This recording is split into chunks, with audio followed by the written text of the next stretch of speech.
సాక్షి ఛానల్లో ఒక ఆయన మాట్లాడతా, ఈ నోటు 20 రూపాయల నోటు మీద గాంధీ గారి బొమ్మ ఉంది. అవును, ఇది నాదా గాంధీ గారి? మీ చేతిలో ఉందంటే నాదే కదా. నా నోటు నా చేతిలో ఉందంటే నాదే కదా. అవును. మరి అట్లాంటప్పుడు భూమి ఎవరిదో అయితే దాని మీద ఒక లోగో ఉంటే ఆ భూమి జగన్మోహన్ రెడ్డి గారు.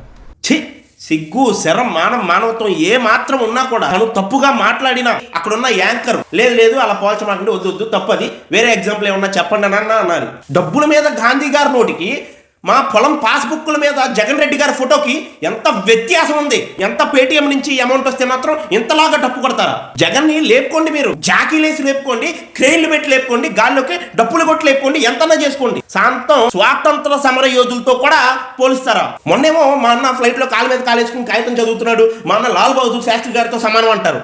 ఇప్పుడేమో నోటు మీద గాంధీ గారి ఫోటో ఉంది, అలాగే పాస్బుక్ మీద జగన్ రెడ్డి గారి ఫోటో ఉంది, తప్పేంటంటారు. ఇక రేపొద్దున మీరు గతంలో పాల ప్యాకెట్ల మీద ఫోటోలు పేర్లు ఎందుకు రాసుకున్నారంటే, తిరుపతి లడ్డు తీసుకొచ్చి కవర్ మీద వెంకటేశ్వర స్వామి బొమ్మ ఉంది కదా, అలాగే ఈ పాల ప్యాకెట్ మీద జగన్ రెడ్డి గారు బొమ్మ వేసుకున్నారు, ఏమైందండి అంటారా? దేవుడితో సమానం అని కలిపేస్తారా?